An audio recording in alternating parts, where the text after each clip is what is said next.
Welcome to AJ maths.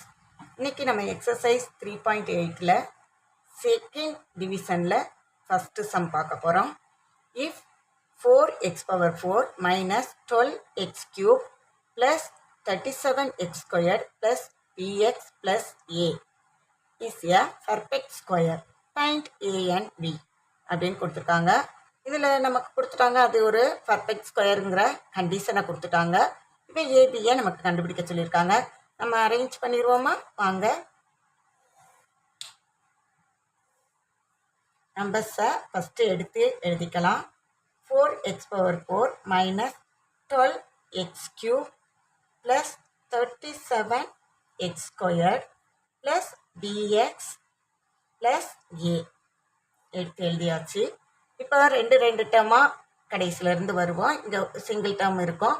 இதில் நம்பரை மட்டும் பார்த்தா போதும். 4 இருக்குது, அதனால் 2 2s are 4. இங்கே x⁴ பாதி x², எப்போவுமே x² வந்துடுவாங்க, அடுத்து x வருவாங்க, அடுத்து கான்ஸ்டன்ட் வர போகிறாங்க. இப்போ அப்படியே கீழே எழுதிருங்க. இந்த நம்பரை பெருக்கிட்டுலாம் இருக்க வேணாம், அப்படியே தான் வரும். சைனை சேஞ்ச் பண்ணி அடிச்சிடலாம். அடுத்த ரெண்டு பேரையும் கீழே எடுத்துகிட்டு வருவோம். மைனஸ் 12x³ ப்ளஸ் 37x² ரெண்டு பேரும் வந்துட்டாங்க. இப்போ எங்கே பண்ணணும்? இங்கே மேலே போய் என்ன பண்ண போகிறோம்? இதை 2ஆல் மல்டிப்ளை பண்ணுறோம். 2ஆல் மல்டிப்ளை பண்ணும்போது நமக்கு என்ன வரும்? 4x². 2 2s are 4. 4x² வந்துருச்சு. இனி என்ன பண்ணணும்? சைன் போடணும். சைன் என்ன? இங்கே மைனஸ், அதனால் இங்கேயும் மைனஸ் போட்டுட்டோம். இப்போ நம்ம என்ன பண்ணுவோம்? ஃபஸ்ட்டு நம்பரை எடுத்துகிட்டு போவோம். ஃபஸ்ட்டு நம்பர் 12, இங்கே ஃபஸ்ட் நம்பர் 4/4 டிவைட் பண்ண என்ன வரும்? 3 4s are 12 இல்லையா? இங்கேயும் 3, இங்கேயும் 3 போடுறோம். இங்கேயும் எக்ஸ், இங்கேயும் எக்ஸ், ஆட்டோமேட்டிக்காக எக்ஸ் வந்து ஒட்டிக்குவாங்க. இப்போ ஃபஸ்ட்டு டேர்மை பொறுத்த வரைக்கும் நம்ம 12x³ அப்படியே எழுதிடலாம். செகண்ட் டேர்மையும் தான் மல்டிப்ளை பண்ண போகிறோம். மைனஸ் இன்ட்டு மைனஸ் ப்ளஸ் ஆயிடுவாங்க. 3 3s are 9. இந்த x² பக்கத்தில் வந்துடுவாங்க. ஓகே, சைன் சேஞ்ச் பண்ணுவோமா? சப்ராக்ட் பண்ணுறதுக்கு சைனை சேஞ்ச் பண்ணிடுவோம். இவங்க ஓடிடுவாங்க. இங்கே பாருங்கள், இங்கே இருக்கிற இந்த குறிகளை வச்சு தான் நம்ம ஆட் பண்ணணுமா சப்ராக்ட் பண்ணணுமான்னு டிசைட் பண்ண போகிறோம். இங்கே ப்ளஸ் இருக்குது, மைனஸ் இருக்குது, அதனால் இங்கே சப்ராக்ஷன் தான். பிக்கஸ்ட் நம்பர் சைன் ப்ளஸ் தான். ஸோ இப்போ வந்து சப்ராக்ட் பண்ணுங்கள். 17ல் 9 போனால் 8, இங்கே பேலன்ஸ் 2. இது ப்ளஸில் தான் வேல்யூ வந்திருக்கு. அடுத்த வேலை என்ன? 2 நம்பரை அடுத்து கீழே எடுத்துகிட்டு வர போகிறோம். அங்கே bx இருக்குது ப்ளஸ் a. ஓகேயா? இப்போ அடுத்து என்ன பண்ணுவோம்? நெக்ஸ்ட்டு இங்கே வந்துடுவோம். மேலே வந்துட்டு ஏற்கனவே 4x² நம்ம வச்சுருக்கோம். இதையே என்ன பண்ண போகிறோம்? 2ஆல் மல்டிப்ளை பண்ணி எழுத போகிறோம். அப்போ மைனஸ் 6x. ஓகேயா? இப்போ நம்ம அடுத்த வேலை குறி போடுறது.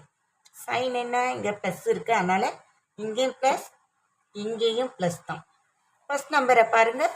லாஸ்ட் நம்பரை வச்சு நம்ம டிசைட் பண்ண முடியாது, ஏன்னா அது ஏயாக இருக்குது. ஸோ ஃபஸ்ட் நம்பரே எடுத்துகிட்டு போவோம். ஃபஸ்ட் நம்பர் 28, இங்கே 4. அப்போ 28/4 டிவைட் பண்ண என்ன வரும்? 7 டைம்ஸ் வரும் இல்லையா? இங்கே 7 போடுங்க, இங்கேயும் 7 போடுவோம். இப்போ இந்த 7ஆல் இந்த 3 பேரையும் மல்டிப்ளை பண்ணணும். ஃபஸ்ட்டு டேர்மை பொறுத்த வரைக்கும் மல்டிப்ளை பண்ணிவிட்டு கூட நீங்கள் இருக்கணும்னு அவசியம் இல்லை, அப்படியே போட்டுருங்க. செகண்டு பியும் ஏமா இருக்கிறனால நம்ம இந்த 7ஐ செகண்ட் டேர்மால் மல்டிப்ளை பண்ண போகிறோம். இங்கே மைனஸ் இன்ட்டு ப்ளஸ், ஏற்கனவே நான் ப்ளஸ்ஸை போட்டு வச்சுட்டேன். அப்புறம் மைனஸ் இன்ட்டு ப்ளஸ் மைனஸ் தான். அடுத்து 6 7s are 42x. லாஸ்ட்டாக ப்ளஸ் இன்ட்டு ப்ளஸ் ப்ளஸ் என்ன வரும்? 7 7s are 49. ஓகேயா? ஓகே, கீழே கட்டாயம் 0 போட்டு முடிங்க. ஏன்னா பர்ஃபெக்ட் ஸ்கொயர்னு கொடுத்ததுனால நீங்கள் போட்டு தான் முடிக்கணும். இப்போ நம்ம என்ன பண்ணுவோம்? டைரெக்டாகவே நம்ம சைன்லாம் சேஞ்ச் பண்ணிகிட்டு இருக்கணும்னு அவசியம் இல்லை.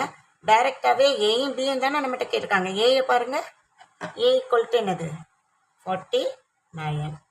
பி ப்ளஸில் இருக்குது, இங்கே வேல்யூ மைனஸில் இருக்குது. அப்போ பி ஈக்குவல் -42. ஆன்சர் கிடைச்சிருச்சா? ஓகே, இது ஒரு இம்பார்ட்டன்ஸ் சம். இன்னும் ஒரு இம்பார்ட்டன்ஸ் சம்மோடு மறுபடியும் மீட் பண்ணுவோம். தேங்க்யூ.